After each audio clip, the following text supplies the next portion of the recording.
அரச தலைவர்கள், பாதுகாப்பு அமைச்சர் அல்லது இந்த நாடு ஜனாதிபதி கூறுவாராக இருந்தால் அதைத்தான் அவர்கள் செயல்படுத்த வேண்டும். அப்படியானால் அன்றைய இராணுவம் இவர்களை விரட்டியதற்கு பின்னணியில் இருந்தது யார்? நான் பார்க்கிறேன் கருப்பு ஜூலையாக அல்லாமல் சிகப்பு ஜூலையாக. காரணம், தமிழர்களுடைய ரத்தம் சிந்தப்பட்ட ஒரு நாளாகவே நான் அதை கருதுகிறேன். அன்றைய ஜனாதிபதி ஜே.ஆர். ஜெயவர்தனவினால் மாத்திரம் கட்டவிழ்க்கப்பட்ட ஒரு இன அழிப்பு அல்ல. இதில் முன்னணியாக செயல்பட்டவர் சஜித் பிரேமதாசவின் தகப்பனார் ஆர். பிரேமதாஸ், அன்றைய பிரதமர். இவர்கள் ஈழத்தமிழர்கள் அல்ல, தமிழ் தேசிய கூட்டமைப்பு பாராளுமன்ற உறுப்பினர்கள், ஈழத்தமிழர்கள். இப்போ கருணாநிதி அவர்கள் ஒவ்வொரு நேர்காணலிலும் தமிழ் தேசிய கூட்டமைப்பை ஏதோ ஒரு இடத்திலே நீங்கள் சாடி குறை சொல்லி. வவுனியா நகரிலிருந்து 18 கிலோமீட்டர் தொலைவில் அமைந்திருக்கின்ற 5 ஏக்கர் 9 பரப்பு நிலப்பரப்பை கொண்ட இந்த மாபெரும் காணி விற்பனைக்குள்ளது. லங்காஸ்ரீ நேர்களுக்கு வணக்கம். இன்றும் ஒரு நேர்காணல் நிகழ்ச்சியினூடாக நாங்கள் உங்களை சந்திக்கின்றோம்.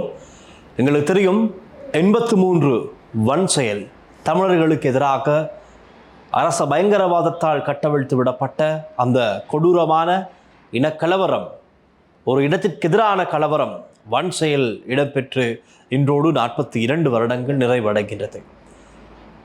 இத்தனை ஆண்டு நிறைவை முன்னிட்டு நாங்கள் எங்களுக்கு ஒரு பொறுப்பு இருக்கின்றது. அன்று நடந்த அந்த வன் செயல், அந்த கருப்பு சம்பவத்தை மறந்திருப்பவர்களுக்கு அன்று என்ன நடந்தது என்பதை ஞாபகப்படுத்தி கொடுக்க வேண்டும். அந்த வகையில் அன்று அந்த பிரச்சனைகளுக்கு முகம் கொடுத்து அந்த பிரச்சனைகளை கண்ணால் பார்த்த ஒரு நபர் தான் இன்றும் எம்மோடு எங்களுடைய கழகத்தில் இணைந்திருக்கின்றார். வழமையாக இதற்கு முன்பதாக நிறைய நேர்காணல்கள், பல பகிரங்கமான சர்ச்சையான கருத்துக்களை கூறி இன்று பாராளுமன்றத்திலும் இவருடைய கருத்துக்கள் பேசப்படும் அளவுக்கு அவருடைய கருத்துக்கள் அவ்வளவு காரசாரமாக ஆழமாக இருந்திருக்கின்றது. வணக்கம் கருணாநிதி அவர்களே. வணக்கம். மீண்டும் நாங்கள் ஒரு நேர்காணல் நிகழ்ச்சியினூடாக இணைந்து கொள்கின்றோம். பார்த்தீங்களா, இப்போ பாராளுமன்றத்திலலாம் நீங்கள் சொன்ன கருத்துக்கள் பகிரங்கமாக பேசப்படுது. அதே பாராளுமன்ற உறுப்பினர்கள் இவ்வளவு காலமும் பயந்து அடிமைத்தனமாக இருந்ததால் நான் பேசியால் வெட்கப்பட்டு விசேடமாக மட்டக்களப்பு மாவட்ட பாராளுமன்ற உறுப்பினர் சாணக்கியன் பெயரை கூறியே நான் சொன்னேன். எனவே அவர் பேசாமல் இன்னொருவரை பேச வைத்திருப்பது தான் வெட்கக்கேடான ஒரு செயலாக இருக்கின்றது. இதுவரை காலமும் பாராளுமன்றம், இப்போது பாராளுமன்றம் கூடி சுமார் 6 மாதத்துக்கு மேலாகின்றன. ஆனால் இது சம்பந்தமாக எவரும் பேசவில்லை. நான் பேசிய பின்பு தைரியமாக பேசும் தமிழ் தேசிய கூட்டமைப்பு கோழைகளாக நான் அவர்களை பார்க்கிறேன். அந்த விடயத்தோடு நாங்கள் பிரதானமாக இந்த பேச வந்த விடயம் கருப்பு ஜூலை 1983 நிச்சயமாக அந்த வன் செயல் சம்பவம். நான் பார்க்கிறேன் கருப்பு ஜூலையாக அல்லாமல் சிகப்பு ஜூலையாக. காரணம், தமிழர்களுடைய ரத்தம் சிந்தப்பட்ட ஒரு நாளாகவே நான் அதை கருதுகிறேன். அப்பொழுது நீங்கள் எங்கே இருந்தீர்கள்? நான் கொழும்பில் இருந்தேன். எத்தனை வயது இருக்கும்? ஒரு 18 வயது அது இருக்கும். 18 வயது இருக்கும். என்ன நடந்தது சொல்லலாம்? இது ஜே.ஆர். நாள், அன்றைய ஜனாதிபதி ஜே.ஆர். ஜெயவர்தனவினால் மாத்திரம் கட்டவிழ்க்கப்பட்ட ஒரு இன அழிப்பு அல்ல. நிறைய பேர் கூறுவது ஜே.ஆர். ஜெயவர்தன படத்தை தான் போட்டு எல்லா ஊடகங்களும் காண்பிக்கின்றார்கள். அது உங்களுக்கு உண்மை தெரியவில்லை. தெரியாவிட்டால் தெரிந்தவர்களிடம் கேட்டு செய்யுங்கள். தயவுசெய்து அனைத்து ஊடகத்திடமும் கேட்டுக்கொள்ளுங்கள். இதில் முன்னணியாக செயல்பட்டவர் சஜித் பிரேமதாசவின் தகப்பனார் ஆர். பிரேமதாஸ், அன்றைய பிரதமர். கொழும்பில் உள்ள வீடுகள் அனைத்தும் தமிழ் வீடுகள் தேடி தாக்கப்பட்டன. தமிழர்களை அழிக்க வேண்டும் என்று, அதாவது வடகிழக்கு தமிழர்களோடு நேரடியாக அன்றிவர்களுக்கு போராட முடியாததால், யுத்தம் செய்ய முடியாததால் இங்குள்ள தமிழர்களை நாங்கள் பழிவாங்க வேண்டும் என்று அளித்தார்கள். அப்போது தென்பகுதியில் இருந்த தமிழர்கள் அதிகமாக, யாழ்ப்பாணமோ வடக்கோ கிழக்கில் உள்ள தமிழர்கள் கிடையாது, இந்திய வம்சாவளிகள் தான் இங்கு அதிகமாக இருந்தோம். அதன் பின்பு தான் சிறிது சிறிதாக வடகிழக்கில் உள்ள தமிழர்கள் கொழும்பில் குடியேறினார்கள். அப்போது இருந்தார்கள், ஆனால் விகிதாசாரம் மிக குறைவாக இருந்தது. எனவே பாதிக்கப்பட்டது கொழும்பில் விசேடமாக இந்திய தமிழர்கள் என்பது குறிப்பிடத்தக்கது. யாழ்ப்பாண தமிழர் பாதிக்கப்பட்டார்கள், அதிகமாக பாதிக்கப்பட்டது இந்திய தமிழர்கள். இங்குள்ள தமிழர்கள் இங்கு மாத்திரமல்ல, தென்பகுதியாக எடுத்தால் வடகிழக்கை தவிர்ந்த 7 மாகாணத்திலும் தமிழர்கள் இருந்தார்கள். அவர்களுக்கு உண்மையாகவே யாழ்ப்பாணம் தெரியாது, விடுதலை புலிகளை தெரியாது, ஆயுதத்தை பார்த்தவர்களும் இல்லை. ஆனால் நாங்கள் பாதிக்கப்பட்டோம். காரணம், இவர்களுக்கு தமிழர்களை அழிக்க வேண்டும் என்ற தூரநோக்கு சிந்தனையோடு ஏற்பாடு செய்யப்பட்ட வன் செயல் அல்ல இது, தமிழ் இன அழிப்பு. இப்போது இது வந்து பொதுவாக வரலாற்றை எடுத்து பார்க்கும்போது சொல்லப்படுது என்ன, யாழ்ப்பாணத்தில் கொல்லப்பட்ட 13-14 இராணுவத்தினருக்கு அந்த கோபம்தான், அவர்களை கொன்றதன் கோபம்தான் இந்த வன்செயலின் வெளிப்பாடாக இருக்கின்றது. உண்மையாகவே இதன் பின்னணி என்ன? அதைத்தான் ஏற்கனவே நான் கூறியது போல் ஜே.ஆர். ஜெயவர்தனாவுக்கு அவருக்கும் ஆர். பிரேமதாசவுக்கும் தேவைப்பட்டது தமிழ் சமூகத்தை நாடளாவிய ரீதியில் அடக்க வேண்டும். எனவே வடகிழக்கில் அவர்களுக்கு விடுதலை புலிகள் மற்றும் EPRLF, டெலோ, பிளாட், ENDLF இந்த மாதிரி இயக்கங்கள் இருந்தன, EPDP போன்றவை.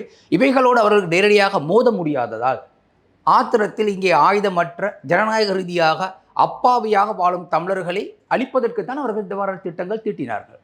அல்லது இந்த 14 இராணுவத்தினரை இறந்த பின்பு அவருடைய சொந்த ஊருக்கு அந்த பூதொடல் அனுப்பியிருந்தால் இந்த பிரச்சனை வந்திருக்காது. அதற்கு முன்பும் இராணுவம் இறந்தது, அது அவருடைய சொந்த ஊருக்கு அனுப்பப்பட்டது. ஆனால் அதன் பின்பு அவர்கள் கொழும்புக்கு கொண்டு வரப்பட்டார்கள். அந்த உடல்கள் கொழும்பு கொண்டு வரப்பட்டது. இது வந்து விசேடமாக ஒரு திட்டமிட்டு தான் செய்யப்படும். நிச்சயமாக மக்கள் மத்தியிலே ஒரு பிரச்சனையை உண்டு பண்ண வேண்டும் என்பதற்காக அவருடைய உறவினர்களும் கொழும்பு வந்திருந்தார்கள். கணத்தைக்கு கொண்டு வரப்பட்டது இரவு. அன்று இரவே முரலையில் சில கடைகள் அடித்து நொறுக்கப்பட்டு தீ வைக்கப்பட்டன.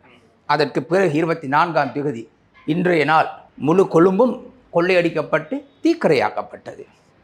இது கொள்ளையடிக்கப்பட்டதும் தீக்கரையாக்கப்பட்டதும் தனியாக சிங்களவர்கள் மாத்திரம் அல்ல, கொழும்பில் இல்லை, எல்லோரும் சேர்ந்துதான் இதை செய்தார்கள். அது குறிப்பிடத்தக்கது. விசேடமாக பிரேமதாசவுக்கு ஆதரவளிக்கும் மற்ற சமூகத்திலும் இணைந்து செயல்பட்ட ஒரு செயலாகவே நான் கருதுகிறேன். என்னுடைய கண்ணால் நான் பார்த்திருக்கின்றேன். மற்றவர்கள் வேணுமானால் அல்லது சில ஊடகத்தில் உள்ளவர்கள் ஒருவரிடம் கேட்டு சொல்லலாம், நேரடியாக பார்த்தேன் நான். அப்போது நாங்கள் என்னுடைய சகோதரி இந்தியாவிலிருந்து எதிர்பாராத விதமாக 23ஆம் தேதி ஸ்ரீலங்காவுக்கு வந்து விட்டார். எனவே வர முடியாத சூழ்நிலையே ஏர்போர்ட்டில் இருந்தார். விமான நிலையத்தில் நாங்கள் போய் அவரை கூட்டி வந்தோம். வரும்போது ஆமர் வீதியில் செனாந்தனி எரித்து கொண்டிருந்தார்கள், நெருப்பு தீ பற்றி கொண்டிருக்கின்றது. அப்போது ஃபயர் பிரிகேட் தீயணைப்பு படை வந்தது. ஆனால் எங்கள் வாகனம் நிறுத்தப்பட்டிருந்தது. எங்களுக்கு போலீஸ் பாதுகாப்போடு நாங்கள் போய் திரும்பி வந்ததால் வாகனத்துக்கு எதுவும் பிரச்சனை இல்லாமல் இருந்தது.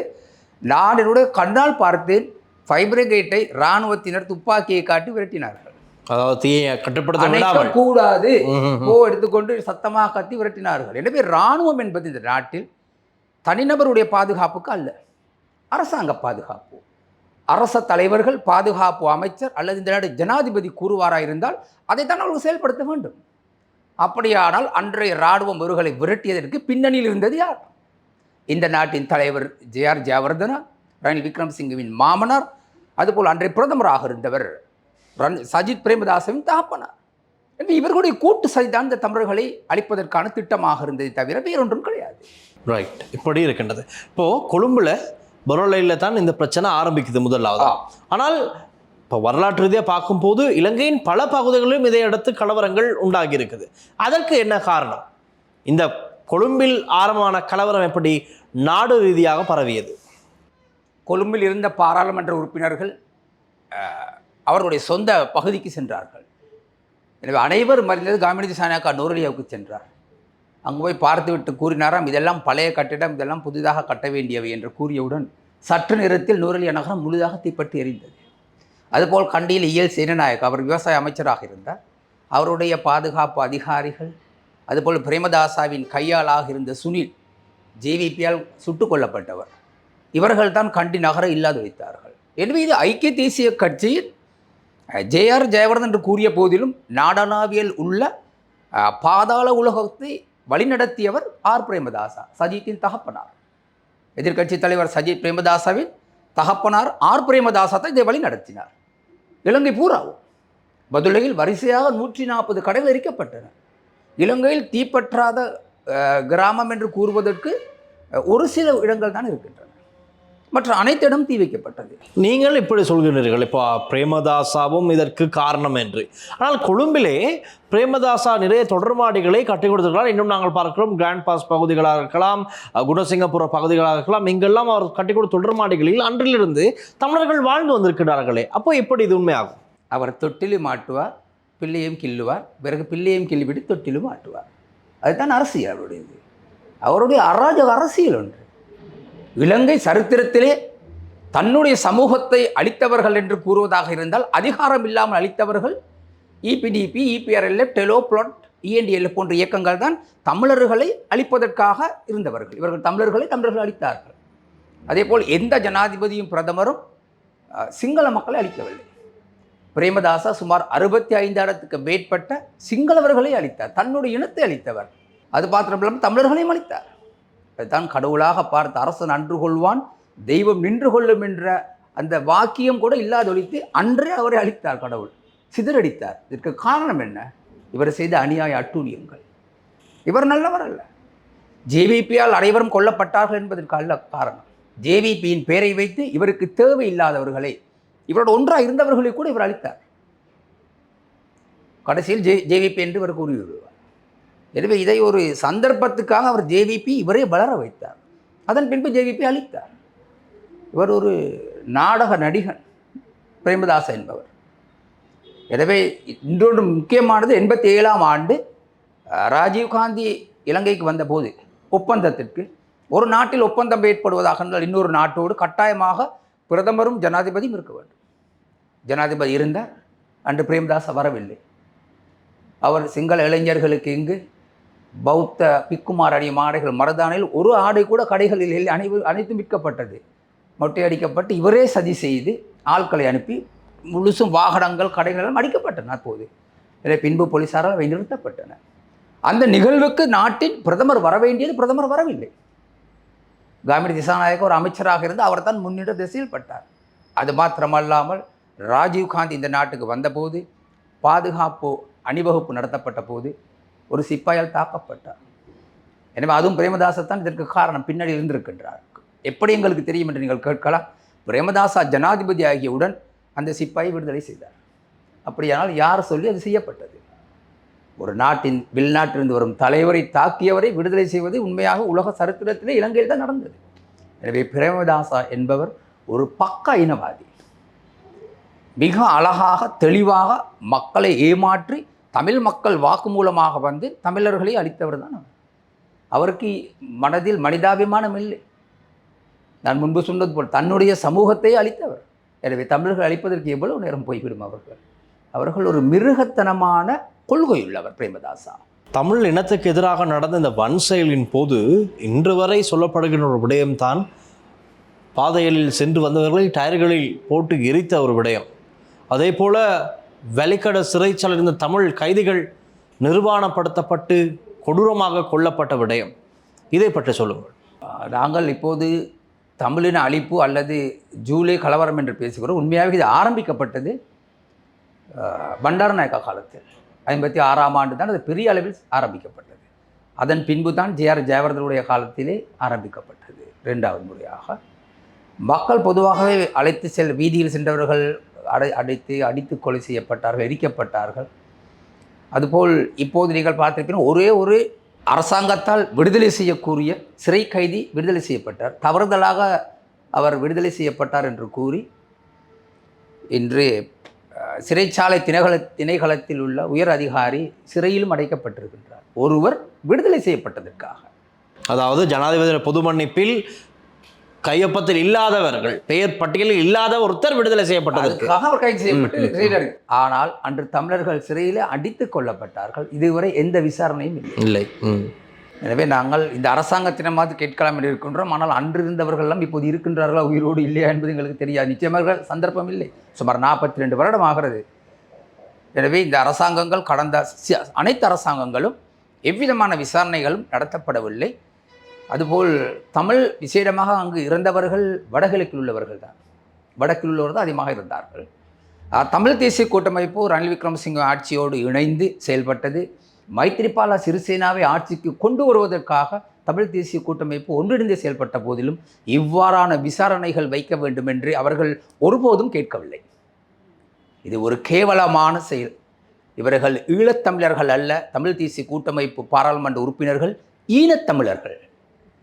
தன்னுடைய சமூகத்தை கூட காப்பாற்ற முடியாமல் இறந்தவருக்கு ஒரு விசாரணை வை என்று பாராளுமன்றத்தில் கூறி தன்னுடைய அதிகாரத்தை பயன்படுத்த முடியாத ஒரு கோழைகள் இவர்கள். இப்போ கருணாநிதி அவர்கள் ஒவ்வொரு நேர்காணலிலும் தமிழ் தேசிய கூட்டமைப்பை ஏதோ ஒரு இடத்திலே நீங்கள் சாடி குறை சொல்லி விடயத்துக்கு வருகிறேன்.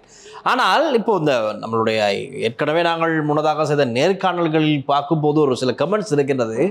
நீங்கள் தமிழ் தேசிய கூட்டமைப்புக்கு எதிராக செயல்படுகின்ற பல சக்திகள் உங்களை இயக்குகின்றது, இப்படி ஒரு கருத்து இருக்கின்றது. நான் இந்த கமெண்ட்ஸ் கருத்துக்களில் பார்த்ததை சொல்கின்றேன். இதற்கு உங்களுடைய பதில் என்ன? நீங்களும் அதற்கு எதிராக செயற்படக்கூடிய ஒரு சில சக்திகளோடு சேர்ந்து இயக்குகின்றீர்களா, அல்லது உங்களை யாராவது இயக்குகின்றார்களா? என்ன காரணம்? என் வழி தனி வழி. எனக்கு மனதில் என்ன தோன்றுகின்றதோ அதைத்தான் நான் பேசுவேன். தமிழ் தேசிய கூட்டமைப்பு பாராளுமன்ற உறுப்பினர்களோ அல்லது அந்த கட்சி நிர்வாகிகளோ நல்லது செய்தால் நிச்சயமாக நான் அவர்களை வாழ்த்துவேன். நான் வெட்கப்பட மாட்டேன். தவறு செய்தால் யாராக இருந்தாலும், அனுரகுமார் திசாநாயகாவாக இருந்தாலும் நான் பேசுவேன். ஏனெனில் என்னிடம் எந்த எதிர்பார்ப்பும் இல்லை. பணம், பதவி, அதிகாரம், அந்தஸ்தை நாங்கள் எதிர்பார்த்து அரசியலுக்கு நான் வரவில்லை. வெற்றியை எதிர்பார்த்தும் வரவில்லை. தேர்தலில் நான் போட்டியில் இருக்கின்ற எதிர்வரும் பொது தேர்தலில் நான் வெற்றி பெறுவேனா இல்லை என்பதை பற்றி நான் கவலைப்படவில்லை.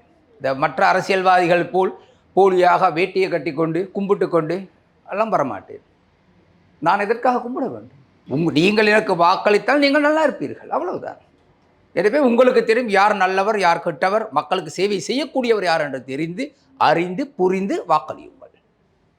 எனவே தமிழ் தேசிய கூட்டமைப்பு என்பது தமிழர்களுடைய பிரதிநிதியாக காண்பித்துக் கொள்கின்றார்கள். வடகிழக்கில் இன்று அழிக்கப்பட்டு சித்திரவதை செய்யப்பட்டு சிறையில் அடைக்கப்பட்டவர்கள் அதிகமாக இருப்பவர்கள் வடகிழக்குள்ள தமிழர்கள் தான் சிறையிலே. அன்று ஜூலை கலவரத்தில் இறந்தவர்களும் வடகிழக்கு தமிழர்கள். இவர்களுக்காக இவர்கள் குரல் கொடுக்கவில்லை என்றால் அவர்களை நாங்கள் சொல்ல வேண்டும். அது குறை அல்ல.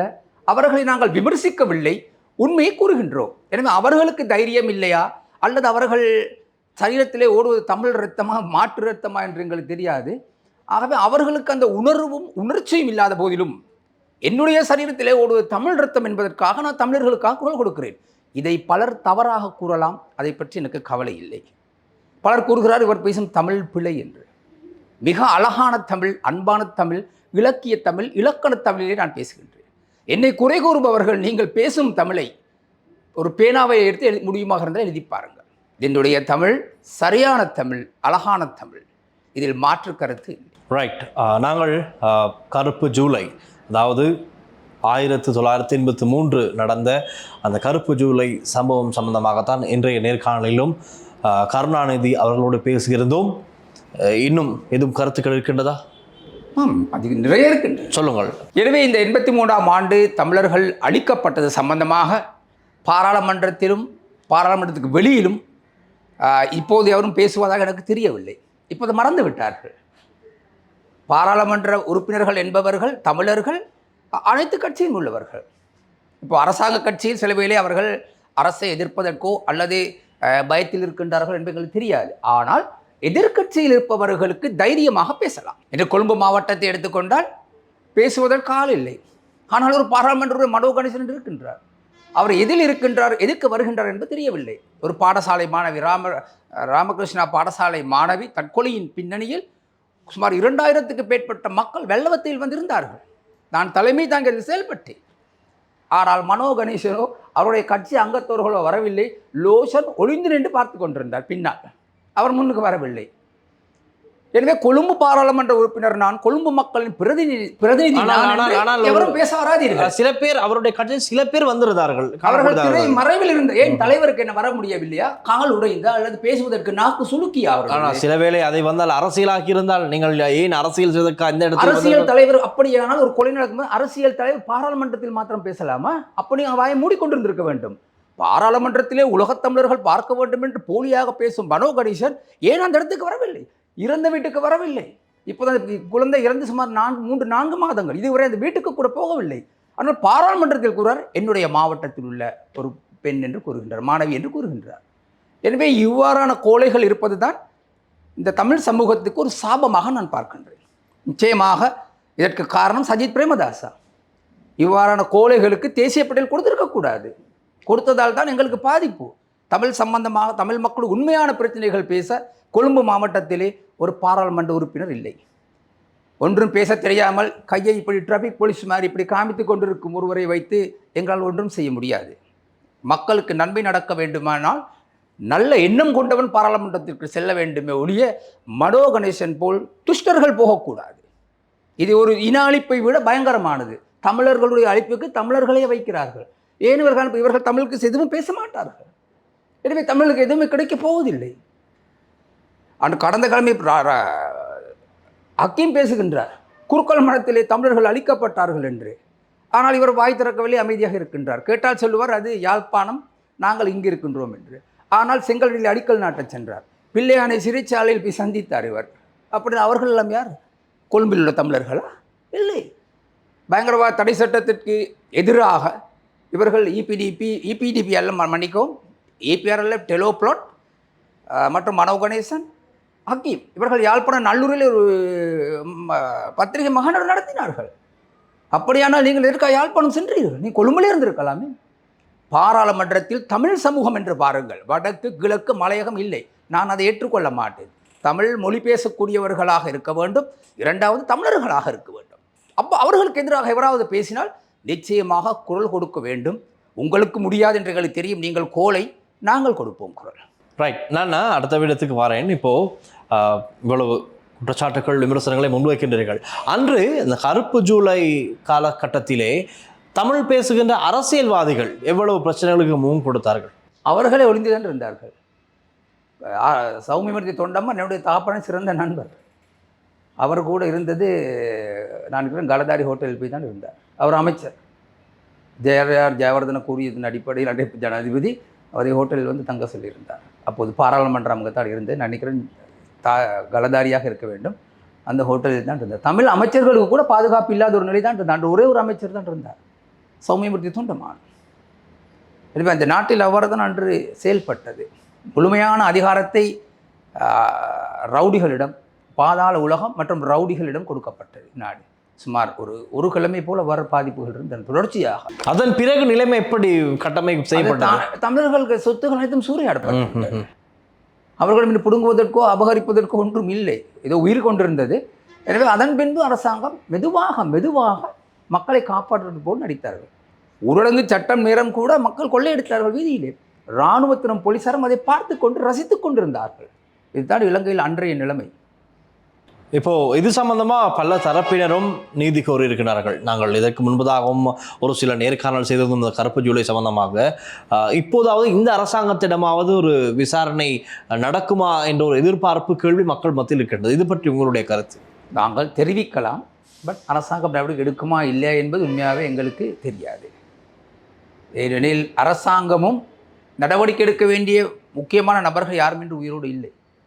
இதை வழிநடத்தி ஆரம்பித்தவர்கள் இருவர், ஜெயவர்தன முன்னாள் ஜனாதிபதியும், அதேபோல் பிரேமதாசா அவரும் ஒரு ஜனாதிபதியாக இருந்தார், அன்றைய பிரதமர். இவர்கள் இருவரும் இல்லை.